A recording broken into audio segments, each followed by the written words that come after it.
خوش اومدید به کانال موهوشن. امروز میخوایم بریم سر وقت یک ویدیوی جدید.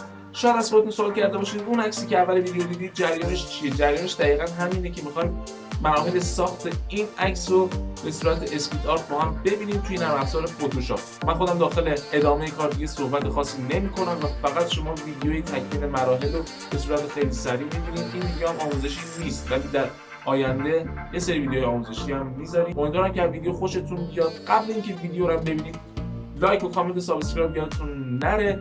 نظراتتون رو حتما بنویسید، حتما میخونم و اگر ایده چیزی دارید هم واسم توی کامنت ها بنویسید تا توی ویدیوهای بعدی حالا چه با نرم افزار فوتوشاپ و چه نرم افزارهای دیگه با هم اجراش کنیم.